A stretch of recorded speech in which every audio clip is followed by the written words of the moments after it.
It's the state of the dungeon. It's a video that Rob does about his games. Yeah!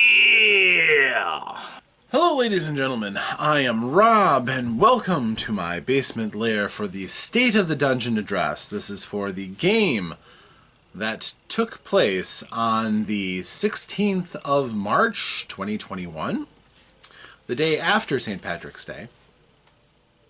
Yes.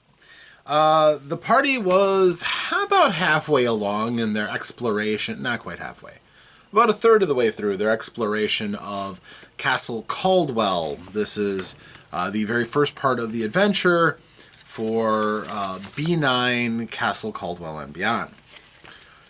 And their first mission is to clear out Castle Caldwell, get rid of every creature that's in there, kill monsters if you can, drive out anything that you must, and all will be well if you succeed. You will get rewarded. The reward promised was 25 gold.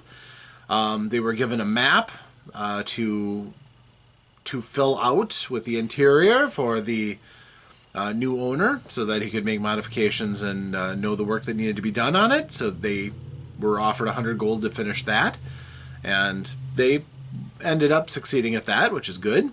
But first of all, for starters, they were examining a door. This door resisted all of their attempts to open it. It was magically locked to the point that they could not affect the door, they could not open it, they could not scratch it. It had weathered time admirably because of the magic. So they had to leave that door behind, although they examined all the rooms, the walls around it, which was smart. Very smart. And eventually, by following the wall around, they got to the tower, which only had a skeleton inside, nothing alive.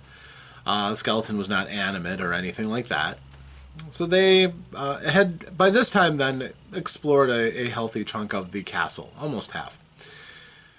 So they saw that there was another hallway. Basically, the center of the castle is kind of ringed around on all sides by a central hallway that is 10 feet wide. And there are doors that radiate out of it in each direction throughout the hallways, except for the north-south halls, which only have doors facing the outer section. The walls on either side on the outside of the hallway lead to the outer wall and chambers in between. And it is symmetrical, which made the mapping much easier. So the group continued to explore. Many of these rooms were empty. There's a real problem with economy in this game. And I know some people might say it's more realistic if there should be monsters in every room. And as a matter of fact, in the Dungeon Master's Guide on Stocking, it actually does say, not all rooms have to have a monster or a trap or a treasure. Sometimes you will find empty ones. They went a little far with this one, but there were a number of empty rooms. However, one room they went into looked like it was a storeroom. It had a couple of tables. And, no, it was a barracks, I'm sorry, a barracks. And it had some beds. So they were exploring. The group is learning to be cautious. They look under things. They prod through things looking for hidden treasure. And there's been a lot of deposits of hidden treasure. Nothing too extravagant, but when you find a sack of 500 gold lying in a ruined bed, that's not bad. Not bad cash at all. However, one of the important skills they have yet to learn is always mention that your character is looking up. Because this room they did not.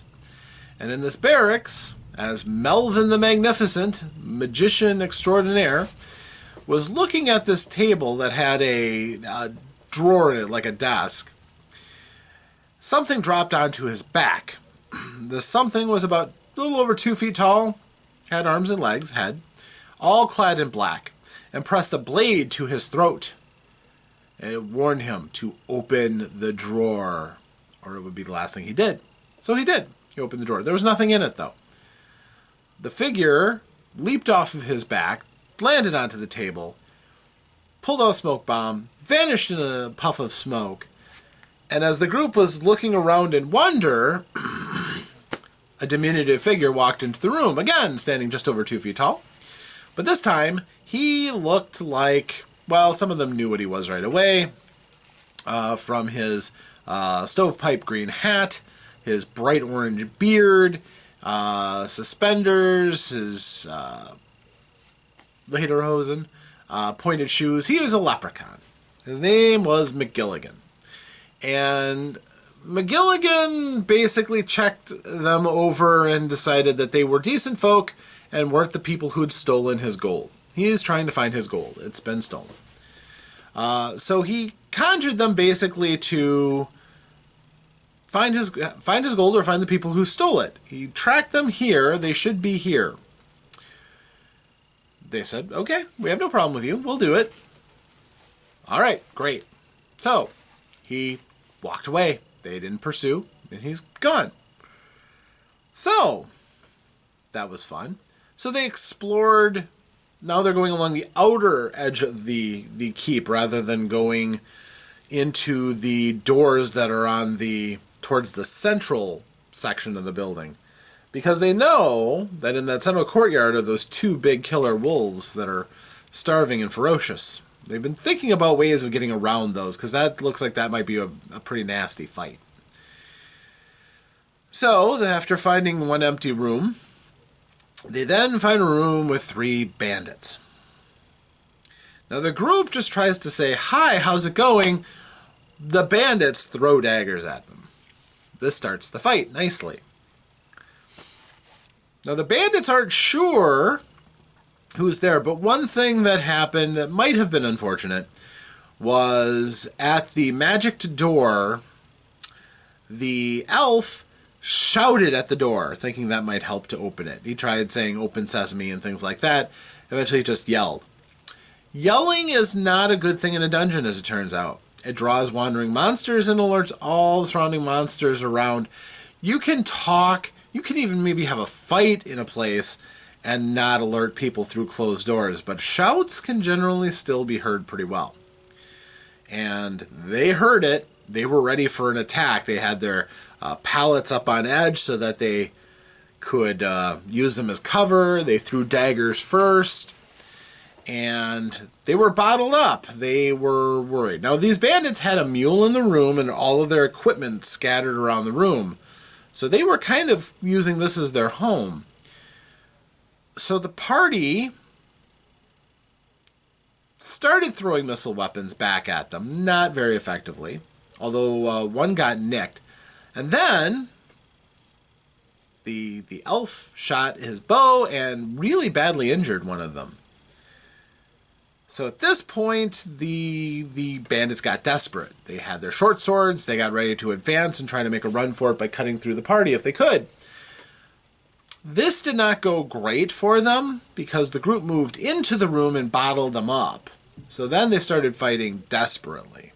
Now, the party got pretty grimly effective, but it took an inspiration to do that. The bandits got a lucky round, scoring hits on Melvin, scoring hits on another painful blow to Asfred, and with a very lucky blow, they ended up dropping and killing Millie, the cleric. So she dropped to 0 hit points and died. The rest of the group, furious over their fallen comrade, started hitting everything. Despite the fact that just about everybody came out with some scratches at the very least, the 2 wizards got scratched pretty good. And when you only have 5 hit points or less, the scratch is not what you want. But they finally felled the 3. Going into the room, they found out that these bandits had been quite successful. They had large sacks full of coins. Silver, but still, it's worth a hefty amount. They had personal gear, and they had that mule. The party was interested. One of them also had a really nice short sword. A really pretty short sword. And on the pommel of it, it actually said, "For my beloved" in Elven. The elf was able to recognize that. He's like, "Is this an elven blade?" I'm like, "It's of elven craftsmanship." So he claimed it. Nobody had a problem with that. This would matter. So the party, loaded up their stuff. They stripped poor Millie. That adventurer doesn't need their gear. And they continued on in their search. Now, for the most part, again, they were meeting with a lot of empty rooms. So I'm going to really just kind of sum up here, rather than go room for room at a time. The party eventually saw that one of the doors said, "Beware, keep out, or we'll kill you." It was written in crude common and on the bottom half of a door, so it was written by someone short.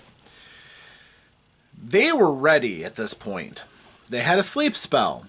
Marvin had it, and he was going to use it on this room. There were some clues that these creatures might have been small humanoids. They were ready. He opened the door, threw a sleep spell down, and knocked out the 3 kobolds. Kobolds dropped, so did Marvin. The rest of the group moved far enough away that the overflow from the spell wasn't going to knock out the rest of the party. So they moved over, woke up Marvin with a little shaking, and they quickly dispatched the kobolds. Their job is to get rid of all of the monsters and creatures, and they weren't in a position to really want to negotiate. Kobolds are generally seen as evil, expendable creatures, and they have a thief who's more than willing to do the job. So, whack, whack, whack, 3 dead goblins. The goblins had no treasure. But they did have a door that led into the courtyard, which they were prepared to bring those wolves in if they had to. So, hi cat. So, about this time, the party decides, we really have to deal with those wolves. At the same time, they got a reinforcement. Millie's player had re-rolled, and she rolled a halfling. Fair enough. Halflings are basically fighters. They have lesser hit dice. They can't use bigger weapons, so they are somewhat limited, but they have a couple of nice abilities to them, too. So, now we have Bella Hairy Feet, the halfling. And they realize, hey, she's a fighter, basically. She's got chainmail and a shield. This would work out well for us. So, Bella was made the point person to deal with the wolves. She was going to be crouching in the doorway with her sword, her short sword, ready for the wolves to attack. And then as they did so, she would attack and everybody else would be able to pour on fire over her while she deflected their blows. It's an interesting strategy. Saving the sleep spell for the wolves might have been a good one too, but this was not a bad idea. Also, reminding him of his ability, I suggested to the thief that if he moves to the side of the door and they lure the wolves in, he can get a chance at a backstab, since the wolves won't have seen him against the wall in their rush to move forward to try to eat the halfling, because they're starving. He liked this idea. So, yeah, for the most part, everybody was ready to go. There's only one small problem with this whole thing. Basically, as it turned out, that short sword that the elf had found was cursed. It is a -1 cursed short sword. And it's a jealous short sword. It will not allow him to put it away. If it comes to fighting, that's the weapon that will be in his hand. This is what is known as a problem. So Gorath is stuck with this -1 short sword. He's not happy. He can't pour on missile fire with his bow because his sword is in his hand. He can't drop it to wield an arrow. And if you've got a sword in your hand, you really can't load, cock, knock an arrow. It just doesn't work. So he's left sticking the wolves. And he actually hits. So all in all, not too bad. He does some damage with it. Not as much as he would if it was a magical sword or even a normal sword, but he still hit. He's not terrible. And the party pretty quickly dispatched one of them. Fortunately, Asfrid was using her sling because she was badly hurt down to just 1 or 2 hit points.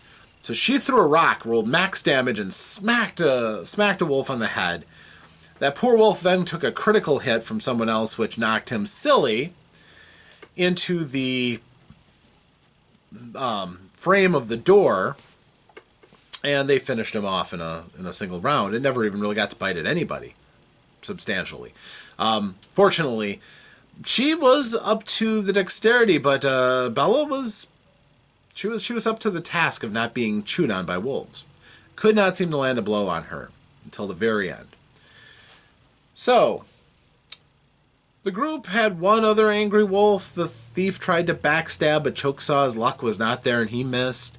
But the fire that was poured on from the rest of the party, and I believe even a shot from Bella herself, and another shot from Asfred, really spelled its doom. It went down in a hail of thrown weapon fire. So, the wolves are dead. The toughest creature. This let them into the courtyard where they were able to explore the interior rooms. There were 4 bedrooms, 2 of them full of trash, 2 of them relatively empty. One of the somewhat empty rooms actually had a chest. This got their pulses racing a little bit.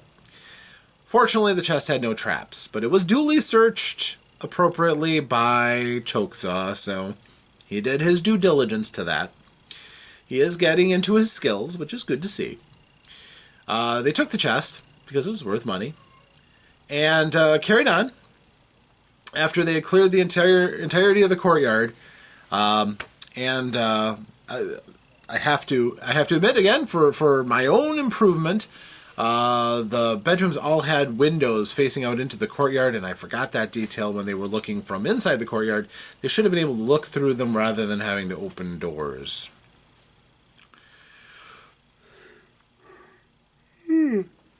Excuse me.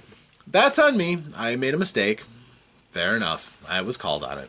So, I'm not perfect yet, but, still pretty good. So anyhow, the group went back out. Now they had explored all of the interior rooms. It was time to finish that last leg. There were some empty rooms again. Then they found a room with some sturges. Sturges are nasty little creatures. They're like a hummingbird and a mosquito crossed. They have the flight abilities and quick darting abilities of hummingbirds, but the voracious desire to suck your blood of mosquitoes. Now increase that size, and they are true terrors. So, they were attacked. Primarily, they were going after Asfred, because Asfred opened the door. She's feeling a lot cockier after she had recalled that one of her birthday presents was to give her basically any item, and she chose a healing potion, so she healed herself. So she's back up to full power. I could not hit her. I couldn't hit anybody. So Gorath killed one with his cursed short sword. Nice shot. The others took their opportunities and plunked away at them. These things were tough. I don't even actually myself remember Sturges being this tough, but they had a full hit die. They were, decent amount of hit points, so a couple of them took some beatings. The one that Gorath skewered with his sword actually was dragging itself up the sword to strike at his hand. But eventually, fortunately, Chokesaw and Marvin combined to help kill it before it became even more of a nuisance. So all told, and I believe Bella got to kill one of them too, so all told, they were able to get through without taking any more damage, which is good. And up in the nest that Marvin climbed up and looked, there were gems in that nest. So, they got some more gems. And they also realized that now that they had the thieves' mule, they could carry all the coins out. No problem. So that was good. So the party continues on, a couple more empty rooms. At this point, I'm getting tired of the empty rooms, and I just kind of hand wave a couple. Eventually, they come to the last room. They open it up, and inside is a statue of a shepherd. The shepherd looks at them as they come in and says, "Greetings, how can I help you?" But Bella comes up and starts talking. Bella didn't completely finish her character sheet. She had no alignment marked. The thing would only talk to lawful characters. So it was interested in talking, First of all, to Rune. Rune the wizard, or magic user, is lawful. So it was willing to talk to him and answer a couple of his questions. Then with its last question that it could answer, it turned to Asfred, who is also lawful as a cleric of the light, and answered her question. Basically finding out that the final room that they can't get into because it's wizard locked holds a creature that is powerful enough to threaten Clinton Caldwell, which is the question they asked. It couldn't give them any more details because its magic had been used up for the day. So they were left with more questions than answers after that, but they're doing all right. By this time, we officially declared they had cleared the thing out. So they loaded up all the coins on the mule, brought the mule out, threw the saddlebags into the carriage, and went back, attaching the mule's reins to the wagon. So it came along well enough.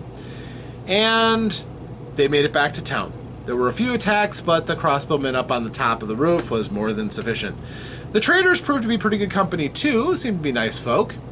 But they got out before they actually got into town because they didn't want to be beholden to Clinton Caldwell coming in on his carriage. The group understood and wished them well, although they were still lusting after that axe that one of them had. When they started pooling their money together, they found out that all told, they found a lot of value in the coins and gems that they had found. Over 3,000 gold for their very first adventure. Pretty good. And Caldwell had promised them that one of the advantages, they could keep what they found, because it was his castle in name, but he didn't have any family or anything there, so he didn't think there'd be any treasure of any value. And he even offered to pay off the taxes for anything they found. Well, he learned to regret that, because 3,000 gold does have a tax. So Caldwell had to pony up some money, which he's not happy about. But the group got paid pretty well. So they figured out everything is worth. They figured out what everybody's share is. But I don't think they divided out how that was going to, who's going to take coin, for instance, who was going to take gems as payment, who was going to take merchandise. So I think we're going to do a recounting of what everybody had, figure out what everybody has in coin and everything, and the next thing we're going to do is a town role-playing exercise. Town isn't very large. Their little town is actually very modest, but Caldwell does have a mercantile there where you can buy things so that the fighters will be able to buy plate armor. They can afford it, so they'll be able to. Also, they paid for... Gorath insisted on paying the cost to have his curse removed, but he was willing to let Asfred talk down the price. And he got that curse removed for 200 gold. And he had to give them the sword so that they can make sure they destroyed it as a cursed item, that the light has no use for cursed items. So after touching base with everybody seemed to have a good time. Everybody seemed to be enjoying it, even though it is more lethal than any other game they've really played. As a matter of fact, some of them have admitted they're the first characters they've ever lost. So it's a good first to have, I suppose. And quite honestly, I think this style really does suit them, as being a little bit more narrative than the otherwise simulationist D&D system. I'll have more thoughts and things on this in my proper Lair of Omnicide channel, but that is, for the most part, the state of the dungeon as it stands. Now, it does leave some questions, because Caldwell had kind of said, after they reported back to him, well, I'm probably going to have some work for you in the future, so take some time off, but be handy. He actually had them all cured by a cleric, so they aren't walking around with wounds having to slowly heal. They're actually ready to go. But that being said, as I said, they're going to have a lot of money in their pocket and probably want to do some things with it. And we ran out of time before they could really do something. Some of them wanted to buy healing potions right away, which is an admirable thing to do if you have a lot of cash and you're low level. But yeah. We're going to get further into that, more role-playing it out. And Caldwell also said that he does have to find out what's going on with that hidden door. He's going to need to get somebody to cast a knock spell to open it. And then who knows what will be involved. But the party should be aware that Caldwell will likely come calling again soon. So that was the events that transpired in Castle Caldwell. The group was successful, even though they lost 3 characters.